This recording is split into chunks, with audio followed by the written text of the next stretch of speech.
Voy a comenzar con la clase de hoy. Vamos a comenzar a desarrollar la unidad 2, que son los errores hereditarios del metabolismo, ¿sí?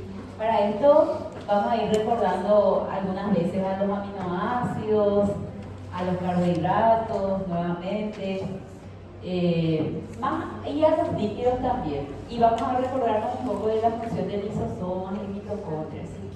Cuando llegue a la parte de mitocondrias, yo voy a explicar de nuevo mitocondrias porque nosotros en biología no desarrollamos todo. Entonces voy a empezar de nuevo con mitocondrias y después vamos a hablar de los errores de la mitocondria, ¿sí? Esta unidad se va a clasificar en 3 partes. En la primera parte, parte 1 que desarrollamos hoy, vamos a hablar de errores de los aminoácidos. En la parte 2 vamos a hablar de los errores de los carbohidratos. Y en la parte 3 vamos a hablar de los errores con las enzimas mitocondriales, pero también de la acumulación de productos en lisosomas. Y también vamos a hablar de los errores del ciclo de la urea, ¿sí? Entonces va a ser en 3 partes. Siempre al finalizar estas 3 partes vamos a tener una actividad de cierre que va a valer puntos. Puede ser que cerremos todo esto ya el viernes, ¿sí? Entonces puede ser que hoy ya demos la parte 1 y la parte 2. Ahora, ¿de qué vamos a hablar aquí? Vamos a hablar de los conceptos, nuevamente, clasificaciones de estas enfermedades y métodos diagnósticos más comunes, ¿sí? Y primero que nada tenemos que definir o conceptualizar qué son los errores hereditarios del metabolismo. Cuando nosotros hablamos de errores hereditarios del metabolismo, estamos hablando de trastornos genéticos que van a ocurrir cuando tenemos una mutación de un gen que va a provocar que una enzima específica no funcione correctamente. Nosotros necesitamos a ciertas enzimas justamente en la descomposición de ciertos alimentos, ¿sí? Siempre consumimos los alimentos en forma de macromoléculas y eso se tiene que romper en los monómeros, ¿sí? Ahora, cuando esta enzima no funciona, justamente estas sustancias se pueden acumular en el cuerpo y pueden causar daño a los órganos. Ya va a tener un reflejo en daño sistémico, ¿sí? Vamos a tener entonces algunos errores del metabolismo relacionados con el almacenamiento lisosomal. Puede ser que lo que esté defectuoso sea una enzima que tiene que ir al endosoma y del endosoma tiene que transformarse en lisosoma, ¿sí? Entonces aquí vamos a tener algunas enfermedades de almacenamiento lisosomal como estos 3. Uno es la enfermedad de Gaucher, que va a producir una acumulación de grasas en el hígado, en el vaso y en la médula ósea. Y otro es la enfermedad de Tay-Sachs, que lo que va a hacer es la degeneración del sistema nervioso central paulatinamente. O sea, con el tiempo la persona va a ir perdiendo sus funciones motoras y cognitivas, ¿sí? Y también tenemos la enfermedad de Niemann-Pick, que también consiste en una acumulación de líquidos del hígado en vaso, pero a diferencia del de Gaucher también se acumula en cerebro, ¿sí? Tenemos también otros errores del metabolismo que están relacionados con aminoácidos y los que vamos a estudiar. Van a ser la fenilcetonuria, que es más común, y también otra enfermedad menos común, que es la enfermedad de la orina con olor a jarabe de arce, ¿sí? La diferencia entre los dos, aquí se va a acumular fenilalanina y aquí se van a acumular aminoácidos de cadena ramificada, ¿sí? Y también vamos a tener errores relacionados con carbohidratos, específicamente con la transformación de monosacáridos y específicamente la galactosa. En ese caso vamos a tener la patología que se llama galactosemia, ¿sí? Otras enfermedades que podemos tener también que son errores innatos del metabolismo son las enfermedades mitocondriales. Muchas de estas de herencia materna, ¿sí? Ya sabemos por la fecundación, en el cigoto se conservan las mitocondrias del ovocito secundario y no del espermatozoide. Entonces las enzimas defectuosas son de origen materno en las mitocondrias. Y justamente va a haber un desorden en la cadena respiratoria que puede estar directamente en relación con la mutación del ADN mitocondrial.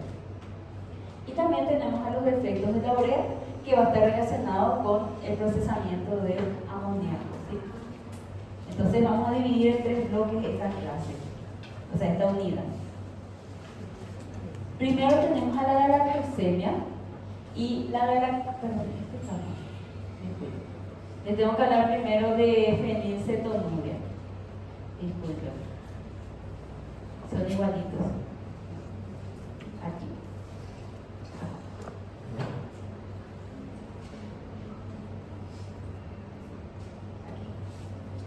Es el mismo cuadro. Es el mismo cuadro, solamente que aquí tengo que cambiar, ¿sí? Entonces, primero que nada, entonces vamos a hablar de la fenilcetonuria, ¿sí? Y esta fenilcetonuria también va a estar clasificada dentro de las enfermedades relacionadas al metabolismo que van a causar intoxicación por acumulación de metabolitos, ¿sí? Entonces, cuando tenemos un defecto de moléculas pequeñas, como por ejemplo aminoácidos o monosacáridos, eso es lo que se va a acumular y eso es lo que va a causar una intoxicación con el paso del tiempo. Cuando hablamos de fenilcetonuria, estamos hablando de una enfermedad que es autosómica recesiva. Sabemos el patrón de herencia autosómica recesiva, ¿verdad? El individuo tiene que tener los dos alelos recesivos, o sea que los padres tienen que ser heterocigotas, ¿sí? ¿Y qué va a fallar aquí? Va a fallar una enzima que se llama fenilalanina hidroxilasa, ¿sí? Fenilalanina hidroxilasa. ¿Cuál va a ser el trabajo de la fenilalanina hidroxilasa? La fenilalanina hidroxilasa va a servir para lo siguiente, se abrevia así, PHA, ¿sí? Va a producir que la fenilalanina se transforme en tirosina. ¿Se acuerdan que hace un año yo les mandé estudiar de memoria los aminoácidos esenciales? ¿Verdad? Y dentro de esos aminoácidos esenciales estaba la fenilalanina.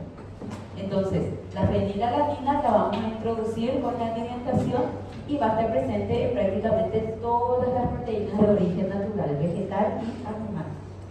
Entonces, cada vez que nosotros consumimos alimentos proteicos que tienen fenilalanina, las células lo que tienen que hacer es activar la enzima fenilalanina hidroxilasa. ¿Para qué? Para transformar la fenilalanina en otro aminoácido no esencial que se llama tirosina. ¿Y para qué va a ser importante la tirosina? Porque va a traer una vía que se llama vía dopa. Va a ayudar a fabricar dopamina. Y también va a ayudar a fabricar serotonina. ¿Sí? Dopamina y serotonina.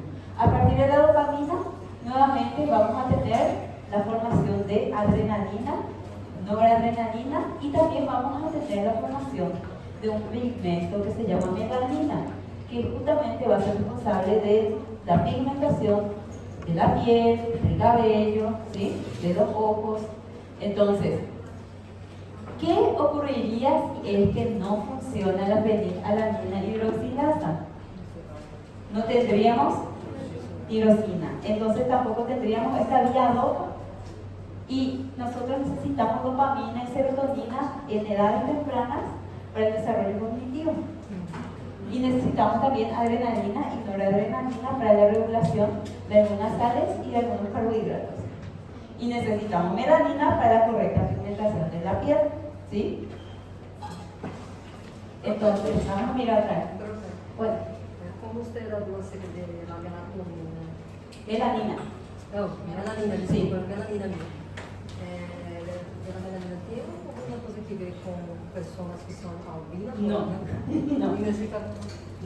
El albinismo va a ser por otra vía, por otra enzima, y la fenilcetonuria es por otra vía y por otra enzima. Pero está bien que pregunten eso en clase porque ya me preguntaron. Cada vez que yo doy esta aula siempre es la misma pregunta. Pero está bien que pregunten eso para no tener más confusión, ¿sí? Entonces el albino va a tener otra vía alterada, otra mutación, ¿sí? Entonces la fenilalanina hay varias vías.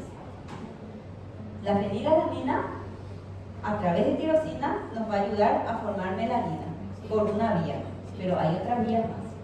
Y esa otra vía es que forma... Sí, pero esta es una de las principales, ¿sí? O sea que podemos tener en un albino la transformación de fenilalanina para tirosina y lo único que falle es de la tirosina en la vía dopa para tener la melanina y no se ve afectados los neurotransmisores, ¿sí? Y fíjense, entonces, para poder romper, o mejor dicho, transformar la fenilalanina en tirosina, vamos a tener que utilizar una enzima que se llama fenilalanina hidroxilasa, ¿sí? La fenilalanina hidroxilasa entonces va a permitir que se obtenga tirosina a partir de fenilalanina. ¿Para qué va a ser importante la tirosina? Porque va a entrar en la vía DOPA para la fabricación de neurotransmisores. ¿Cuáles neurotransmisores? Serotonina y dopamina. ¿Y la dopamina para qué va a ser importante? Producción de adrenalina, noradrenalina y también melanina. Y fíjense,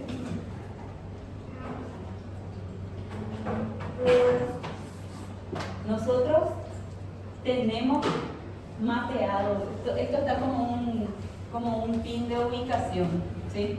Entonces, en el cromosoma 12, específicamente en el brazo largo, en esta ubicación está localizado el gen PAH, gen para la fenilalanina hidroxilasa, ¿sí? Este gen entonces puede estar defectuoso y el gen defectuoso está guardado en un alelo recesivo. Para que una persona manifieste la enfermedad tiene que tener los cromosomas homólogos y los dos cromosomas homólogos deben contener a los alelos recesivos con el gen de fenilalanina hidroxilasa mutado, ¿sí?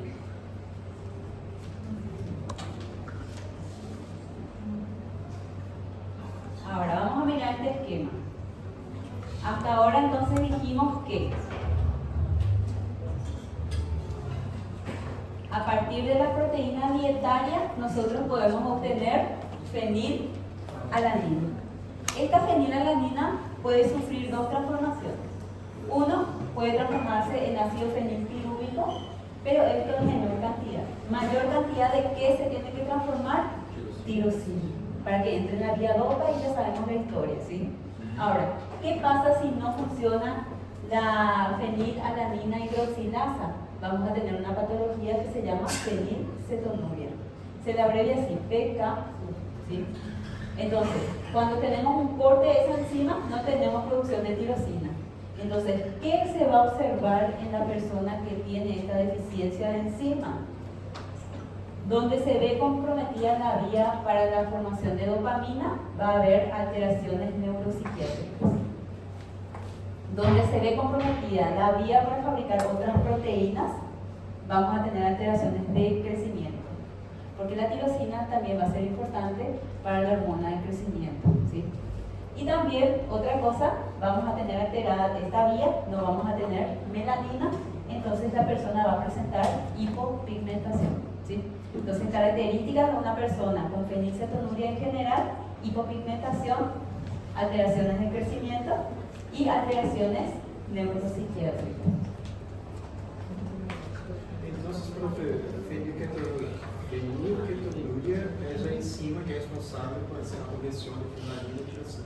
No, fenilcetonuria es la enfermedad. Enfermedad. ¿Y cómo se llama la enzima defectuosa? Fenilalanina hidroxilasa. ¿Sí? PHA. Profe, ¿tienes ejemplos de cómo serían estas alteraciones neuropsiquiátricas? Sí, pero esperen a que termine de dar toda la Pero información. bueno. Vamos por partes, ¿sí? Vamos por partes. No ejemplos concretos, no tengo un ejemplo concreto, sino que simplemente van a ser alteraciones del comportamiento. Y muchas veces la alteración del comportamiento, como acabé la psicóloga, puede ser simplemente porque el niño tiene un, ¿cómo se llama? ¿Cómo que le dicen cuando negacionista desafiante? Algo así le llaman cuando los niños se niegan a hacer algo, pero es como un capricho. Ahí está, trastorno opositor desafiante. Pero en este caso, esto es por falta de neurotransmisores. ¿Entiendes? No es solamente una conducta, no es una negación nomás. Vamos a hablar de eso dentro de un rato, ¿sí?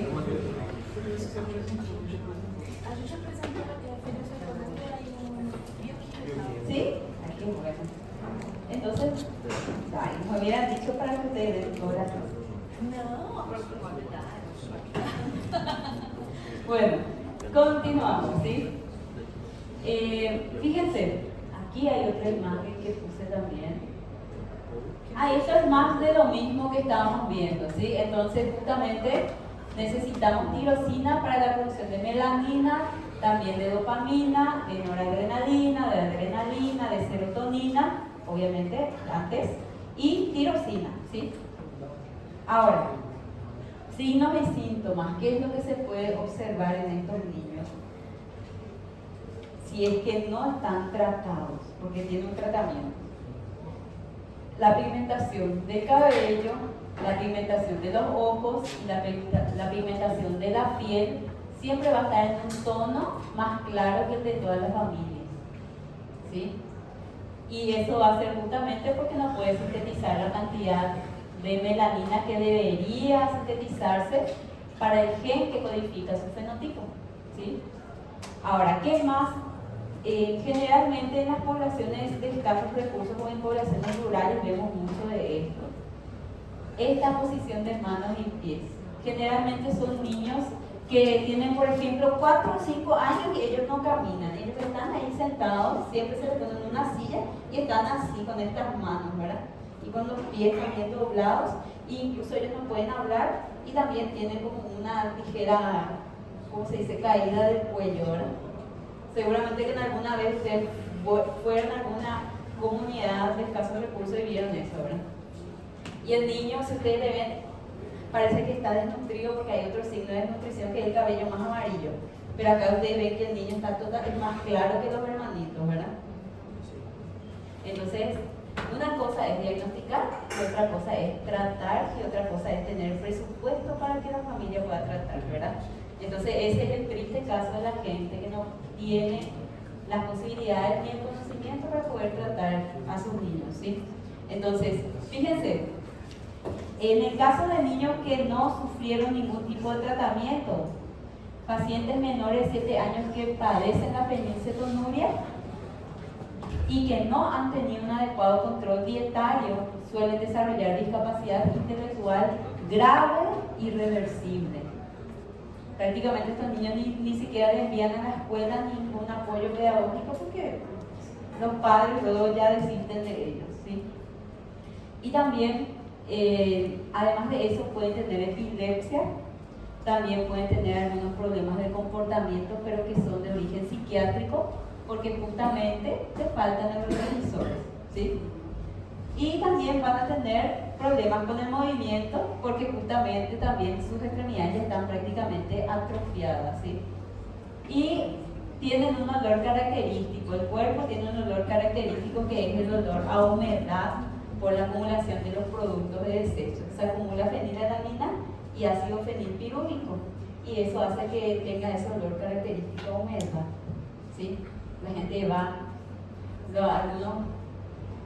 algunos personales de la salud, ¿verdad?, profesionales de la salud, se van y dicen, ay, esa comunidad, ese niño tan inocente, así dicen, ¿verdad?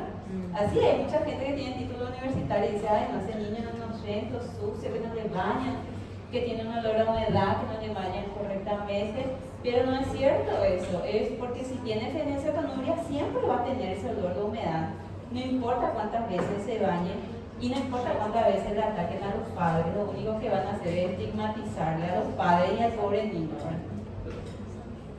Por eso muchas veces la gente en estas comunidades, cuando tienen un hijo con algún problema o con alguna enfermedad, ni siquiera se integra a la comunidad, ¿verdad? Ellos solo se aíslan. Y otra cosa, la coloración clara de ojos, cabello, piel, y muchas veces también pueden desarrollar una ceguera, ¿sí?, con el tiempo. Ahora, ¿cómo es que la gente, cómo que ustedes van a hacer para ayudar a esto, verdad? Recién nacidos. En recién nacidos se suele hacer una prueba que es una prueba de cribado, el test de piecito, ¿verdad? Entonces, un detalle a tener en cuenta en fenilcetonuria es que preferiblemente no se debe realizar durante las primeras 24 horas, ¿sí?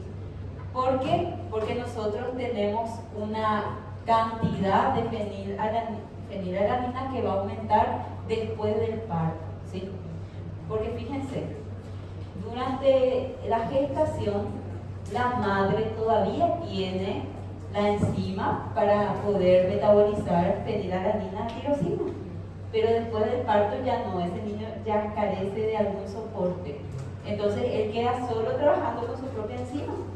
Entonces ya no puede metabolizar y en 24 horas todavía quedó algún vestigio de producción, pero después ya no.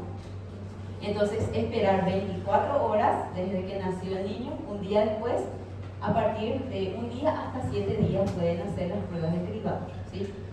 Una presión en el talón. Aquí y aquí sí pueden hacer la punción, ¿sí? Mucho ojo cuando hagan las punciones y cuando se vayan en comunidades vulnerables o en hospitales públicos y si están atendiendo ahí a niños que son, por ejemplo, hijos de gente que es morador de calle. ¿Por qué? Porque pueden tener varias enfermedades asociadas, no solamente fenilcetonuria es lo menor que puede tener, sino que puede tener, por ejemplo, sífilis, VIH, entonces tienen que cuidarse cuando utilizan estas lancetas para hacer las punciones, ¿sí? Porque si son un poco torpes, ustedes mismos se van a pinchar con la lanceta, ¿verdad? Y cuidado también, donde se dice que tienen que tirar los desechos, ahí se tiene que hacer, no se tiene que hacer en otra parte. No tiren más con la basura común.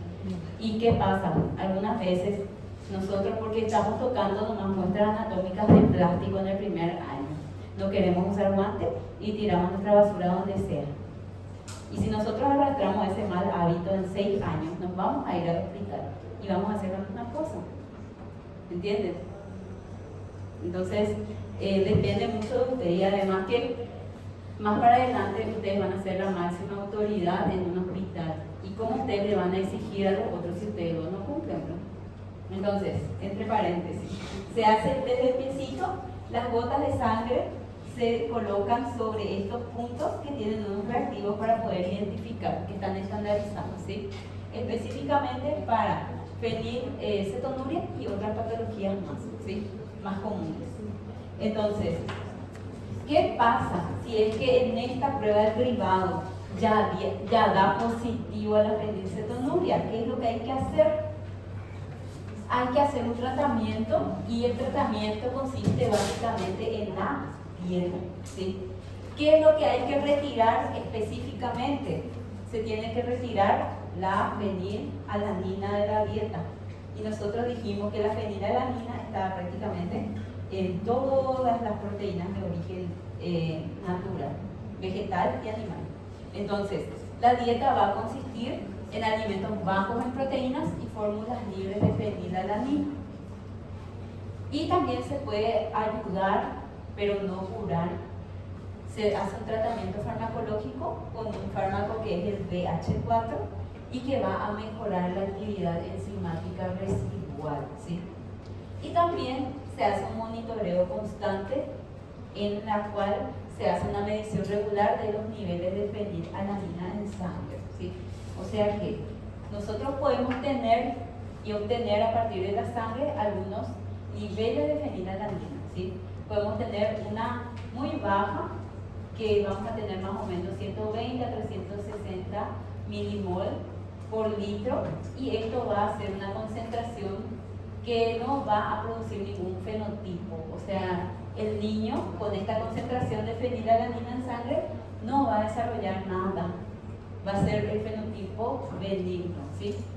Luego también, si ya sube un poquito más la concentración, ya vamos a tener a los fenotipos leve, benigno, leve, moderado, y luego las severas, que es justamente lo que causa los trastornos psiquiátricos, ¿sí? Y ahora, ¿cómo vamos a hacer? Porque fíjense que se hizo el test del piecito, imaginémonos, se hizo el test del piecito, se diagnosticó y ya se cortó directamente la fenilalanina de la dieta. Entonces, esta es una leche que los hospitales públicos suelen repartir justamente a la hora de que se hace el diagnóstico. Este niño ya tiene fenilcetonuria, entonces se le da, vamos a decirle, una leche que es la fórmula PKU, ¿sí? Entonces, esta es una leche que tiene todos los aminoácidos esenciales menos fenilalanina, ¿sí? Y más adelante, cuando el niño ya pueda consumir alimentos sólidos, tiene una larga lista de alimentos prohibidos. Y atiendan lo que voy a decir. Prohibidos: carnes en general, aves, pavo, pollo, pescados, mariscos, huevos, leche, derivados, pan, pastelería, frutos secos, leguminosas, apartamos y todo alimento que los contenga. Ese es el prohibido, totalmente prohibido. Permitidos libres: azúcar, aceite, margarina, vegetales, jugos de fruta en polvo, maicena, chuño, que es como una especie de mandioca, alimentos aproteicos, condimentos, dulces transparentes, saborizantes con azúcar, leche especial sin fenilalanina. Y sus controlados: cereales, papas, verduras, frutas, colados infantiles sin alimentos prohibidos. Bastante difícil, ¿verdad? Entonces, lo que hay que hacer es eliminar el sustrato, que es la fenilalanina, y reducir justamente la ingesta de proteínas naturales.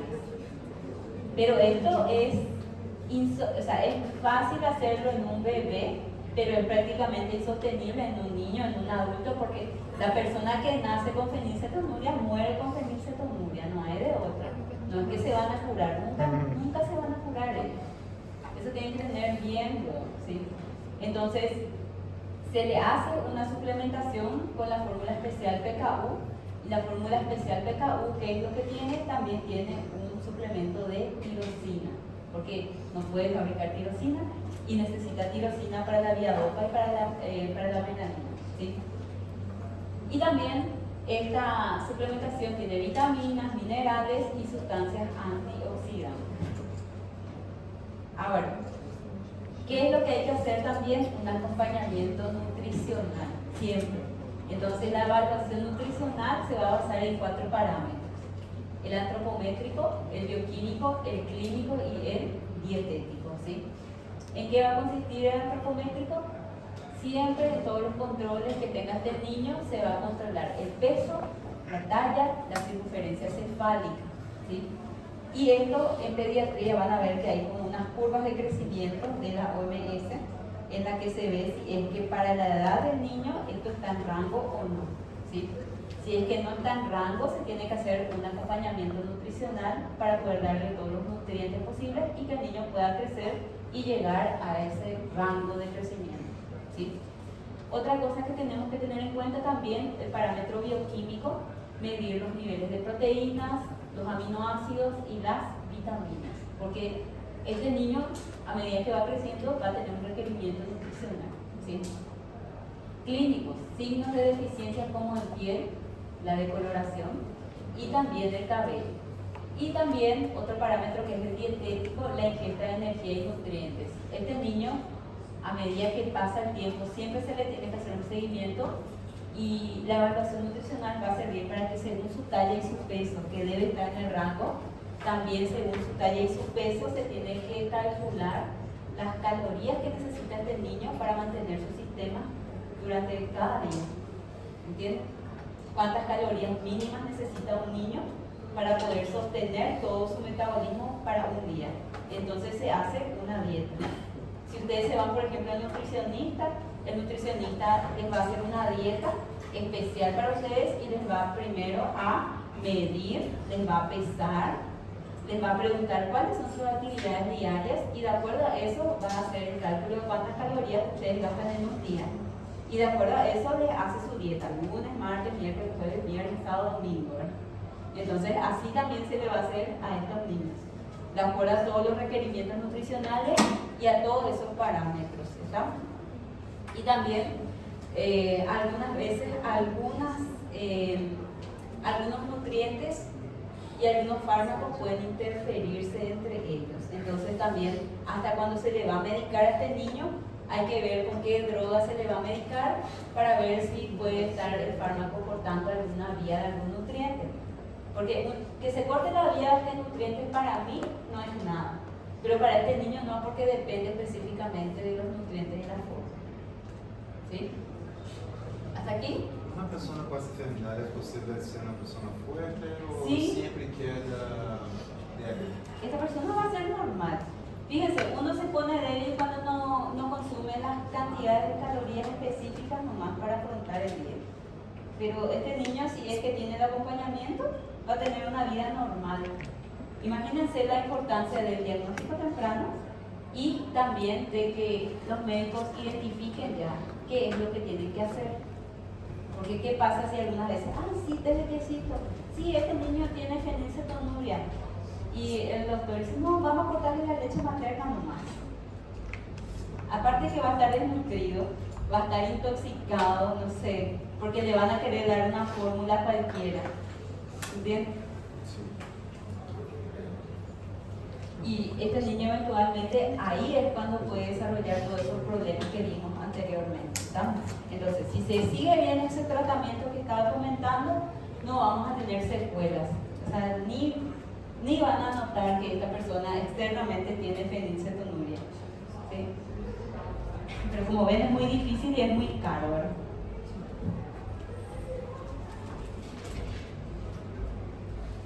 Y otra cosa, y importante, hay un edulcorante, un endulzante que se usa para, algunas veces para bolos, para comidas dulces, ¿verdad? Y generalmente los niños tenían permitido consumir eso, pero si es que alguno de estos dulces está endulzado con aspartamo, el aspartamo también tiene fenilalanina. Entonces, evitar también el aspartamo, ¿sí?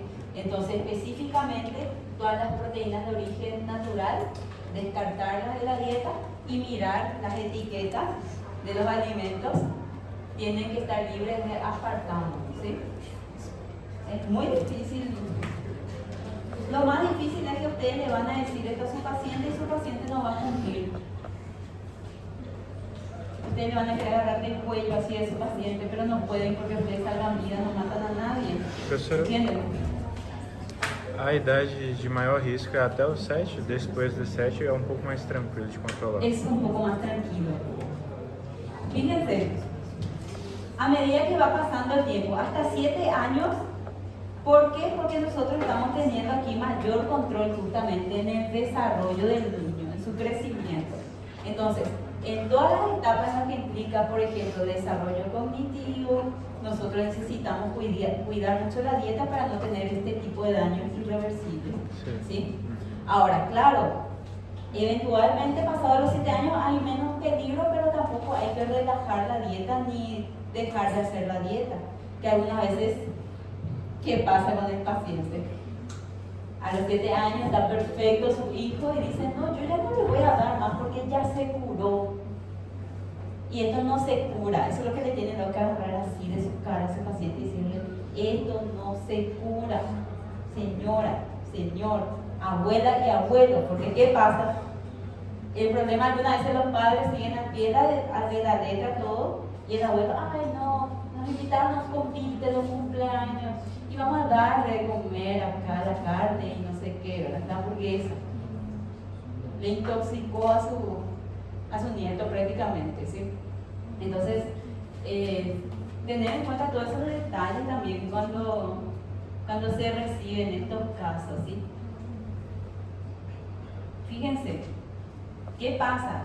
Entonces, si nosotros mantenemos en niveles muy bajos los niveles de fenilalanina, aquí siempre va a estar benigna.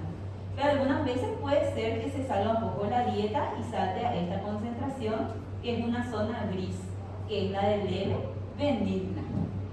Pero ya si pasamos de esta concentración hasta severa, quiere decir que estamos ya más de 1 año sin seguir la dieta. ¿Entienden? Y cuiden eso, se dan cuenta que yo dejo todo por escrito, yo anoto, yo no soy médico, pero mi recomendación es siempre dejar todo por escrito, porque pediatría o niños es muy difícil. ¿Y qué pasa? Usted puede perder su licencia si usted solamente le dijeron y no le anotaron todo por escrito. ¿Entienden? Hacer bien la historia clínica, escriban, dejen todo por escrito. Si le enviaron un mensaje, hagan así un documento, envíen correos con copia a su jefe. Es la única manera de blindarse, porque a la hora de que venga algún problema y ellos le vengan a denunciar por negligencia, ustedes saquen también sus papeles. Porque el que nada debe, nada teme, ¿verdad?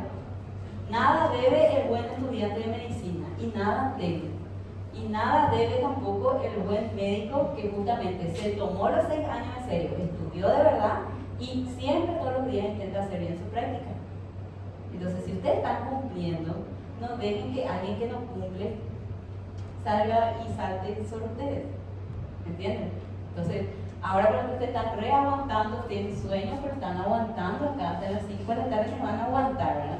Entonces, eso es porque también ustedes están comprometidos con su carrera, ¿verdad? Entonces, esa es mi recomendación, ya que veo que los responsables están acá, entonces anoten todo, escriban todo, ¿sí? Entonces, si alguien viene ahí a decir, no, el doctor acá de humor lo hizo todo mal, ¿verdad? Porque es muy fácil buscar culpables cuando hay un problema. Siempre la gente responsable busca culpables que no corresponden, menos ellos. Ellos nunca son culpables, ¿verdad? Entonces, algunas veces estos padres, no, yo no soy lo culpable. Le voy a echar la culpa a que es más fácil al doctor y que pierda su registro. ¿Entienden? Entonces, anoten todo, escriban todo y digan, por ejemplo, este niño tenía unos niveles de fenilalanina de tanto que correspondía a una fenilcetonuria leve en la fecha 3 de marzo del 2026. Dejó de venir en consulta un año después y vino con esta concentración y vino convulsionando. Pese a reiterados avisos dados a los padres. ¿Entienden? Es mejor que a esos padres se les quite a sus hijos por irresponsables que a ustedes se les quite su registro por ser y hacer bien las cosas. ¿Sí? La gente va a decir, no, o sea, qué chato ese doctor. No me deja hacerle sufrir a su hijo, ¿verdad? No me deja hacerle sufrir a mi propio hijo porque es de mi propiedad y no es su propiedad. Entonces, es una pelea, es una lucha, ¿verdad? Yo siempre me traigo cuando doy esto, me pongo nerviosa. Entonces, vamos a hacer lo siguiente. Hasta ahora yo mostré una enfermedad que se llama fenilcetonuria, ¿sí? Ah, y acá yo les puse algo, pero no les puse en rojo, les puse simplemente que la positividad de la prueba se debe confirmar rápidamente debido a que los retrasos en el inicio del tratamiento superiores a las 4 semanas de vida del recién nacido dan lugar a alteraciones profundas con la evolución intelectual de los pacientes con fenilcetonuria. Esta mañana una alumna me dijo que ella se mandó a hacer una prueba de cribado cuando tuvo su bebé en Brasil, en un hospital particular, y dice que tardaron casi un mes en dar el resultado. ¿Eso puede ser cierto? ¿Nunca escucharon? No sé si era el caso particular de ella nomás, pero justamente ya si pasan las 4 semanas, un mes, después que se hace ese estudio, ya vamos a tener ciertas secuelas. Entonces también algunas veces no nos cuesta nada como doctores agarrar nuestro celular y apurarle a la gente, ¿verdad? Que digan que son chatos, no importa eso. Ustedes hagan bien su trabajo. Bueno, entonces, les mostré fenilcetonuria y ahora vamos a hacer, pero de otra forma, vamos a hacer una lectura de un caso clínico. O sea, no le voy a llamar caso clínico, le voy a llamar situación problemática, ¿sí? Es una situación problemática. Yo les voy a pasar por WhatsApp al delegado, pero también si quieren pueden escanear este código. Ahí hay un artículo, es un poquito viejo, pero es un artículo bien completo. Es un caso, pero no es fenilcetonuria, es otro caso que es la enfermedad de la orina con olor a jarabe de arce, ¿sí? Y algo que les voy a decir antes de empezar con eso y antes de lanzarle las preguntas es lo siguiente. Ustedes van a contestar preguntas, pero tenemos que recordar algo. Cuando hace un año yo de mi aula de biología, yo insistí mucho en los aminoácidos. Dije muchas veces N-O, no, ¿verdad? ¿Se acuerdan? Entonces, los aminoácidos polares no tenían oxígeno ni nitrógeno en su cadena lateral, ¿sí? Excepto el triptófano. Y teníamos 7 aminoácidos ahí, y los primeros 3 que yo les presenté eran la valina, la leucina y la isoleucina, que son ramificados. Entonces, todos los aminoácidos apolares también son esenciales. Eso, no sé si se van a acordar de todo esto que dijimos el año pasado, ¿verdad? Pero tenemos aquí entonces unos 3 aminoácidos que son ramificados, que son la valina, la isoleucina y la leucina, ¿sí? Es lo que la gente cuando va a la academia consume como BCAA, ¿sí? Que la gente usa para la hipertrofia muscular, porque justamente estos aminoácidos activan un sistema que se llama mTOR, que evita que se baje la densidad muscular, o sea, actúa sobre la célula muscular, o sea, que ayuda a que los filamentos de actina se produzcan con mayor frecuencia y tengamos mayor cantidad de fibras, ¿sí?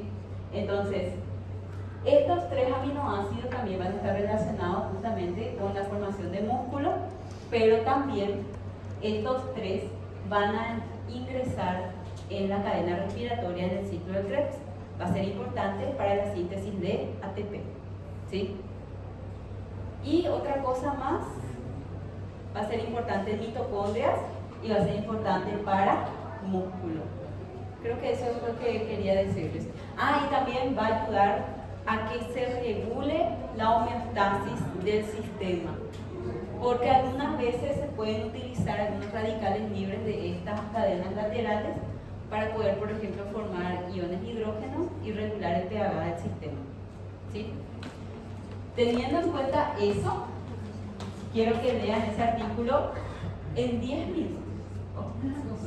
¿Cómo se lee un artículo en 10 minutos? Leen solo el resumen. Solo el resumen. Ahí les sobra el tiempo ahora. Lean solo el resumen rápido y les voy a poner ahí las preguntas aumentadas, ¿sí?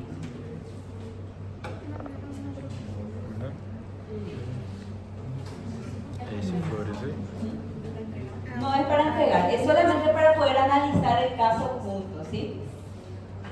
Vamos a ir haciendo un análisis también. Cuando yo termine de desarrollar toda unidad 2, vamos a hacer unos cuadros comparativos para cada patología, ¿sí? Entonces, ¿qué es lo que pregunto y quiero que lean y busquen en el resumen si encuentran? ¿Cuál es la causa genética? O sea, ¿cuál es la enzima defectuosa? También,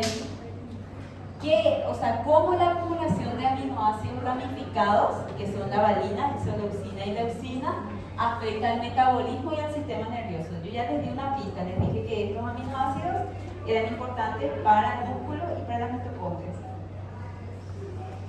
Y también, ¿qué estudios bioquímicos y de imagen son clave? ¿Qué encontraron que se le hizo al niño?